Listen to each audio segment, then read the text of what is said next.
팔과 아버지의 그 따뜻한 품 안에 라고 되어 있는데 그 밑에 작은 글씨 이제 한 문단 한번 읽어볼게요. 같이 읽겠습니다. 시작.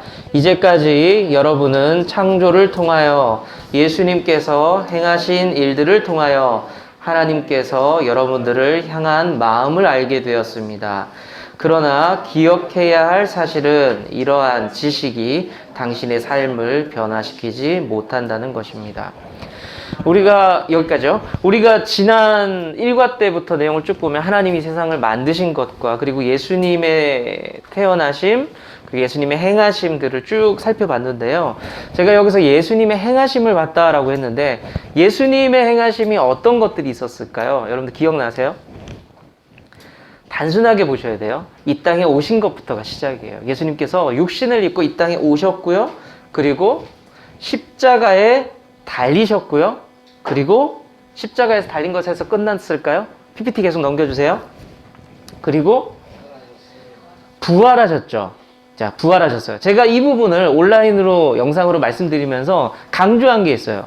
예수님은 이 땅에 오심도, 예수님께서 이 땅에서 같이 동행하시고 고치시고 가르치심도, 죽으심도, 살아나심도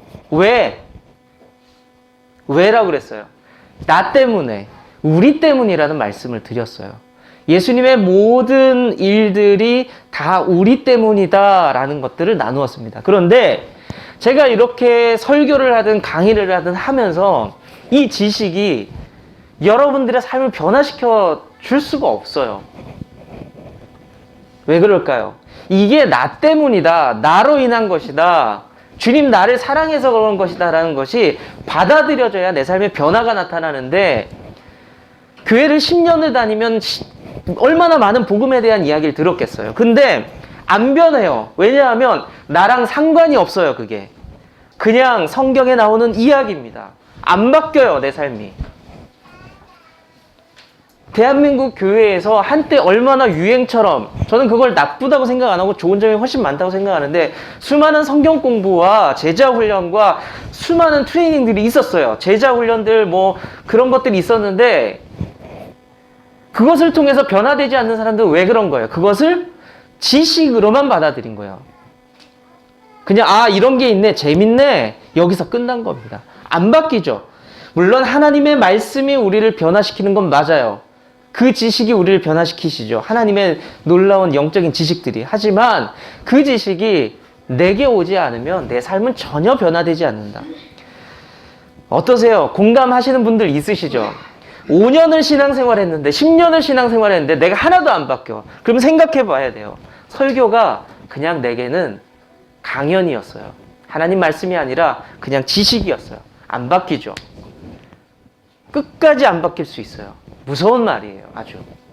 자, 그럼 그 다음 거 한번 볼게요. 계속 그 이야기를 해보자고요.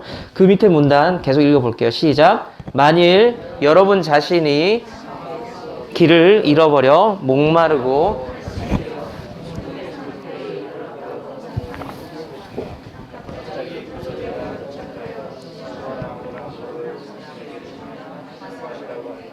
당신은 그 생수를 마시기 전까지 생명을 회복할 수 없을 것입니다.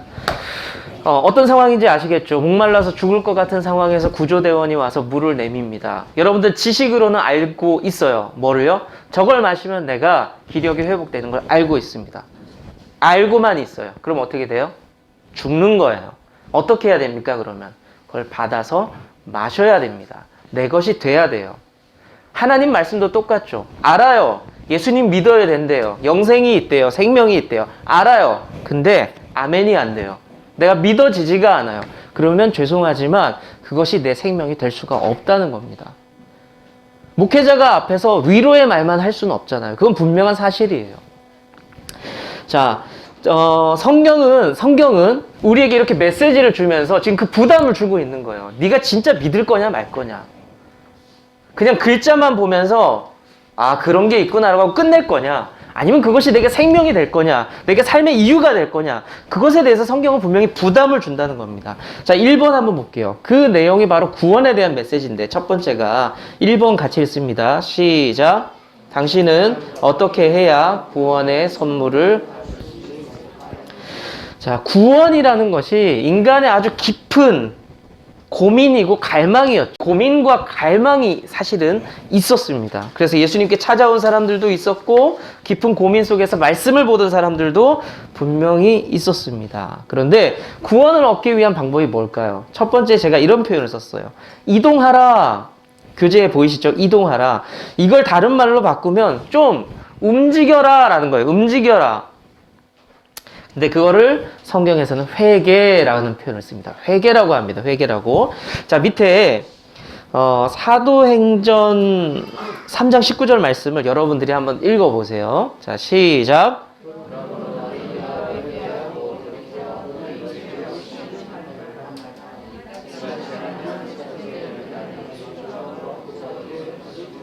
네, 회개하고 돌이켜서 그 다음에 뭐죠? 죄 없이 하라. 지금 이게 구원의 핵심이잖아요. 죄 없이 하라. 근데 전제가 따라요. 조건이 있다는 거예요. 이상한데요? 구원은 공짜라면서요. 맞죠? 구원은 공짜죠. 근데 분명한 전제 조건들이 있어요. 회개하라, 돌이켜라 라는 조건을 우리에게 제시하고 있습니다. 그래서 구원의 첫 번째 조건은요, 좀 이동하라는 겁니다. 이동하라. 누가복음 15장에 보면 아주 유명한 이야기가 나옵니다. 우리가 잘 알고 있는 탕자의 이야기가 나와요. 아버지를 배신하고 타국에 가서 허랑방탕한 생활을 하다가 다시 아버지께로 돌아온 탕자 이야기가 나오죠. 그런데 그 탕자가 자기의 재산도 다 잃어버리고 자기의 모든 것을 탕진하고 나서 아버지를 기억을 합니다. 내 아버지 집은 그걸 기억해요. 이건요, 어떻게 보면 지식이에요. 지식. 우리 아버지 집은 돈이 많아. 먹을 게 많아. 지식이에요. 그런데 이 사람이 무슨 생각을 하냐면 성경에 보면 이렇게 나옵니다. 내가 일어나야 되겠다라고 생각을 해요. 일어나야 되겠다. 어디? 지금 그 사람의 상황이 어때요? 우리 잘 알고 있죠. 돼지들이 널려 있고 돼지들이 먹는 밥이나 주워 먹고 있고 그런 상황 속에서 내가 이제 여기 있지 말고 일어나야 되겠다라는 생각을 합니다. 실제로 나중에 내가 일어나라는 표현이 성경에 나와요. 자, 회개를 위해서 하나님 앞에 더 가까이 가고 구원을 얻기 위해서 필요한 것은 뭐냐면 일어나야 돼요. 움직여야 돼요. 주님, 구원은 공짜라면서요. 맞죠? 하지만 우리에게 전제되는 건 회개하고 돌이켜라, 일어나라는 겁니다. 일어나라는 거예요. 그러면 한번 그 회개가 뭐냐? 회개가 뭐냐? 회개가 뭐냐면 저는 이렇게 표현을 해요. 유턴이라고 표현합니다. 유턴. 돌아가는 거예요. 돌아가는 거. 유턴이 어떻게 돼요? 가다가 이 길이 아닌 게벼 하면서 어떻게 되는 거예요? 붙어가지고 핸들을 끝까지 틀어서 돌아오는 거죠. 이게 유턴이죠. 길을 잘못 들어섰을 때. 근데 남자들이요, 지금은 내비말 잘 듣는데 옛날에 말 엄청 안 들었어요. 내비말. 남자들이 주로 운전 잘하는 분들이 하는 말이 뭐예요? 내가 더 잘 알아. 얘는 뭘 모르네 라고 얘기를 하거든요. 근데 요즘 내비가 되게 똑똑해서 길 막히는 것도 알고 골목길도 알거든요. 그래서 그냥 그 사람들의 그런 주로 남자들이 그러니까 제가 남자라고 얘기할게요. 남자들이 운전하다가 여기서 유턴하십시오 라고 얘기하면 뭐 어떻게 해요? 내가 더 잘 알아. 쭉 가요. 몇 번 더 가요. 그 다음에 길이 아닌 것 같아요. 그럼 막 땀이 좀 나죠. 옆에 있는 사람 눈치도 좀 보이죠. 그러면서 차를 돌려야 되는데 끝까지 고집하고 가는 사람은 돌아 가는 거예요. 그냥. 그런데 제대로 가려면은 돌려야 되죠. 돌려야 돼. 그게 회개예요. 근데 우리 안에 회개의 이미지가 뭐가 있어요? 회개가 뭐 같아요? 회개를 그릴 때 우리는 일단 눈물이 나고 엎드리고 뭐 이런 게 회개의 이미지가 있습니다. 그런데 이게 틀린 건 아닌데 이게 너무 꽉 잡혀 있으니까 내가 눈물이 안 났어. 그럼 회개 안 한 것 같은 거예요. 내가 감정이 막 뭔가 없었어요. 그럼 회개 안 한 것 같아요. 이런 생각이 들 수도 있습니다. 자, 회개는요, 눈물이 날 수도 있죠. 근데 여기서 우리가 속으면 안 돼요. 가슴을 칠 수도 있어요. 근데 여기서 속으면 안 돼요. 여기서 끝나면 회개가 아니에요. 성경적인 회개는 눈물도 날 수도 있고 가슴을 칠 수도 있고 뭐 그럴 수 있는데 회개는 핵심은 뭐냐면 내가 핸들 틀어서 돌이켜서 돌아오는 거예요. 내가 지금까지 가던 길은 다 잘못됐구나 라고 인정하면서 돌아서는 게 회개다 라는 겁니다. 유턴하라, 이동하라. 이게 회개의 핵심입니다. 자, 지금 밑에 초록색 글씨 보이시죠? 이건 한번 읽어볼까요? 시작. 회개는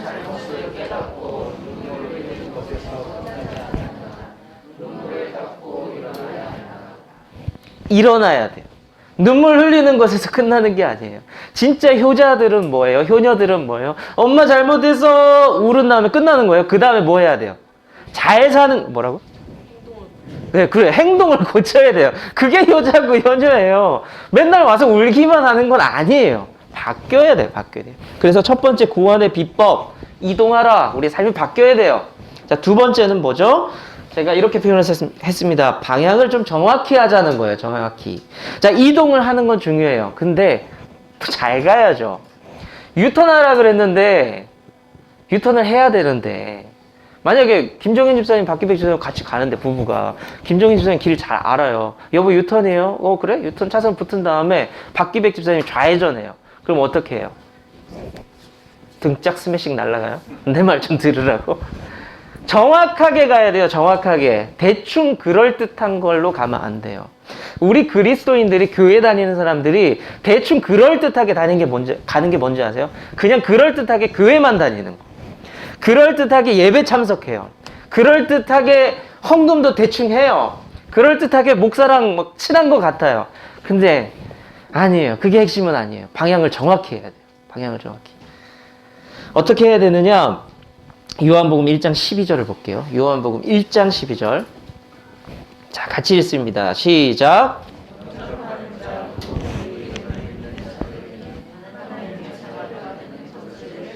자, 하나님의 자녀가 되는 권세, 구원인데, 구원의 핵심인데, 어떤 사람들에게 주어지는 거예요?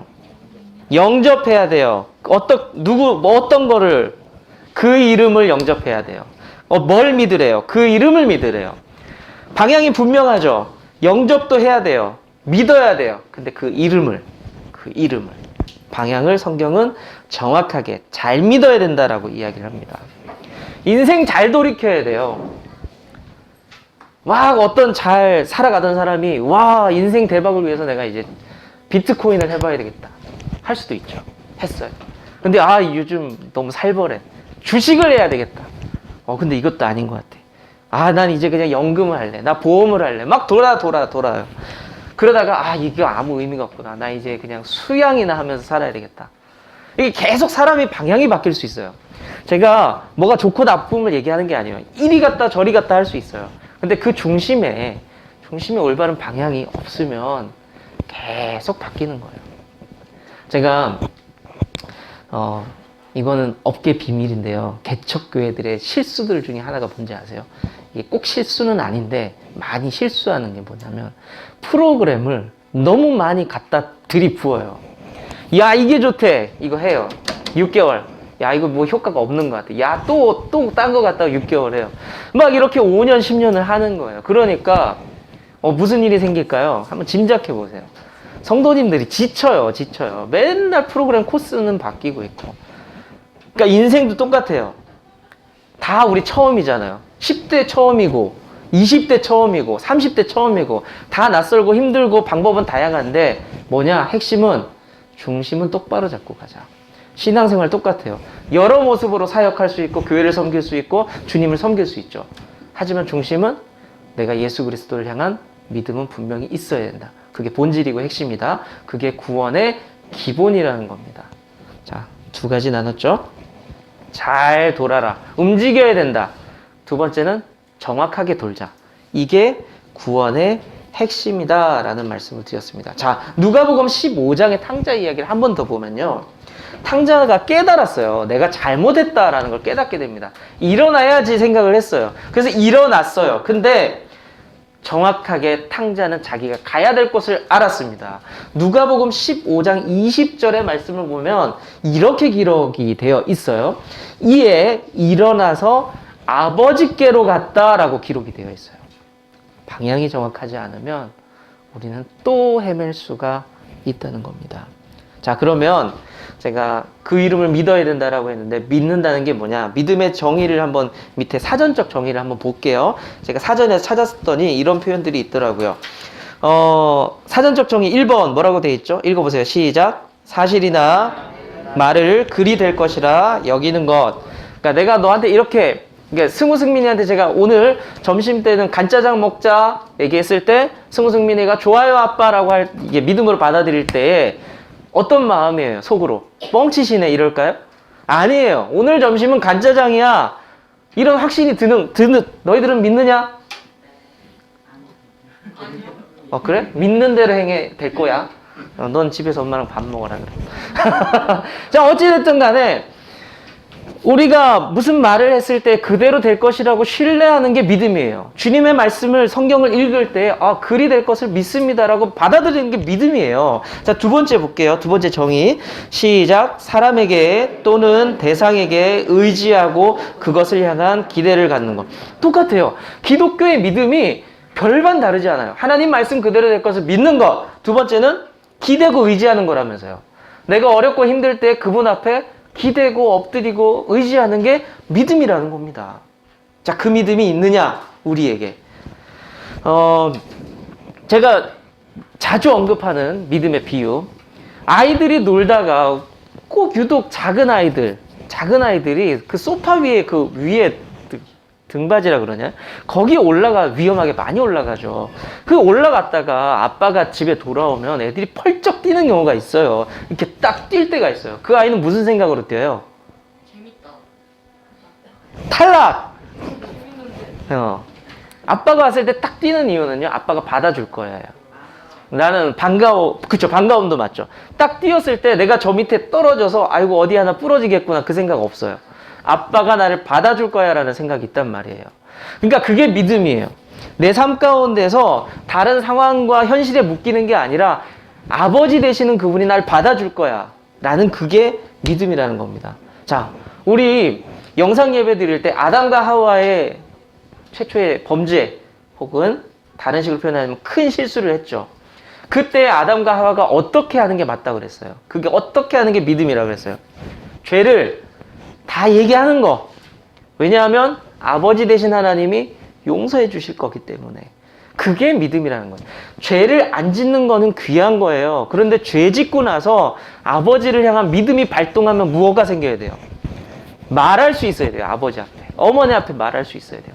그분이 나를 용서해 주실 것이다 라는 그 믿음이 필요합니다. 자, 그래서 요한복음 1장 12절 우리가 조금 전에 읽었는데 다시 한번 읽고요. 그 밑에 엔터 부분 한번 더 읽어볼게요. 요한복음 1장 12절 시작. 영접하는 자 곧 그 이름을 믿는 자들에게는 하나님의 자녀가 되는 권세를 주셨으니. 자, 밑에 보세요. 제일 밑에 29페이지 거기 제일 밑에 믿는다는 거 하나님의 뭐가 되는 거예요? 자녀가 되는 겁니다. 자녀가 되는 거. 요한복음 1장 12절의 말씀대로 의지한다면 맞아요. 그런데 뭐를 얻는 거예요? 동그라미. 영생을 얻는 거. 또 구원을 얻는 거. 맞아요. 영생과 구원에 대한 메시지예요. 그래도 우리 좋은나무교회 성도님들 수준이 있으시네요. 다른 데서 이 얘기하면 하나님의 자녀가 되었다. 그 다음에 부모를 얻었다. 이렇게 표현을 많이 하세요. 그러니까 근데 이것도 굉장히 맞는 말 같지 않아요? 하나님의 자녀가 되었고 나는 아버지 대신 부모, 아버지를 내가 얻었다 라는 말도 맞죠. 자, 우리 한번 그 한 페이지 넘겨서 그 뒷부분만 하면서 조금 정리해 볼게요. 2번입니다. 자, 2번 질문을 한번 같이 읽어 볼게요. 시작. 예수 그리스도의 말씀을 듣고 또 믿는 자에게는 어떤 변화가 일어납니까? 이 말을 바꿔 볼게요. 구원이 왜 중요합니까? 라는 말이에요. 구원이 왜 중요합니까? 구원받으면 뭐가 좋은데요? 라는 거예요. 신앙생활 열심히 하면 불편한 거 엄청 많잖아요. 여러 가지 면에서. 뭐가 좋은 거예요? 그거를 요한복음 5장 24절을 보시면서요. 눈으로 이렇게 보시면서 특별히 두 번째 줄 보시면서 예수님을 믿기 전과 믿는 후의 차이를 한번 보세요. 자, 5장 24절 여러분들 눈으로 지금부터 읽으세요. 천천히.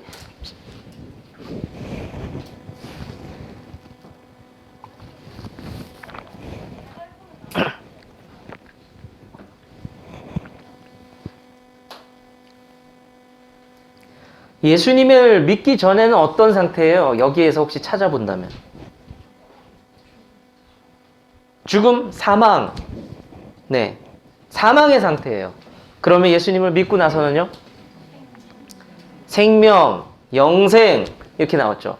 심판으로 따지자면 예수님 믿기 전에는 심판에 이르는 것이고 믿은 다음에는 심판에 이르지 않는다라고 분명하게 구분을 짓고 있어요. 구원은요, 그냥 교회에서 늘상 듣다 보니까 그냥 익숙해져 있지만 그냥 다른 거예요. 아예 다른 삶을 살아가게 됩니다.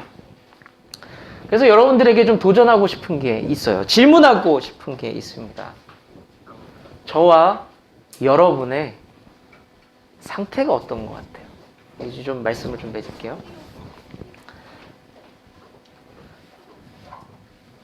제가 움직이라고 그랬거든요. 그러니까 구원을 위해서는 좀 일어나야 된다 그랬어요. 예수님 앞에 반응하라 그랬어요. 근데 여러분한테 질문을 하는 거예요. 반응하고 있습니까? 아버지께로 돌아오셨어요? 이 질문이요, 어떤 분들한테 너무 어려운 이야기예요. 내가 안 일어난 것 같거든? 변화가 없거든? 너무 어려워요. 똑같은 말을 다르게 바꿔볼게요. 여러분들, 예수님께서 여러분들 사랑한다고 믿으세요? 그래서 이 땅에 오셨고 십자가를 지셨다는 것을 믿으세요? 여러분들 구하기 위해서. 이때는 아멘 하기가 좀 편해요. 그래서 다른 의미에서는 구원은 또 너무 쉬운 거예요. 구원의 복음의 이중성이 이거예요. 너무 어려운데 또 어떻게 들으면 너무 쉬운 거예요. 다른 말로 하면 복음이요, 너무 싸구려 같이 느껴질 때가 있어요. 막 그냥 준다니까, 싸구려 같이. 근데 어떻게 들으면 되게 예수님이 죽기까지 우리를 사랑하신 게 복음이잖아요. 너무 가치 있고 귀한 거예요. 도대체 뭘까요? 어렵고도 쉽고 싸고도 비싼, 귀한. 둘 다 맞아요. 어려운 이야기지만 한번 고민해 봐야 돼요. 나는 진짜 주님 앞에 걸어서 일어나고 있는가? 달려가고 있는가? 그 아버지 되신 하나님을 기대하면서 좀 가고 있는가? 이 어려운 부담도 때로는 우리 안에 품을 필요가 분명히 있습니다. 그래서 여러분들에게 부담을 줘야 되고요, 저는. 그리고 여러분들은 하나님 앞에 아름다운 결단을, 어려운 결단을 하셔야 돼요. 우리 잠깐 눈을 감고 잠시만 기도할게요. 하나님께, 하나님을 잘 믿는다는 게 참 쉽지 않은 것, 참 어려운데, 주님, 그래도 제가 주님 손 꼭 붙잡고 변화된 삶 살게 해주세요. 그래서 잘 믿는 삶 살게 해주세요. 정확하게 믿는 삶, 그런 성도 되게 해주세요. 라고 우리 좀 잠시 조용히 기도하는 시간 갖길 원합니다. 주님은 나무, 당신은 가지니 사랑의 열매 맺기에 주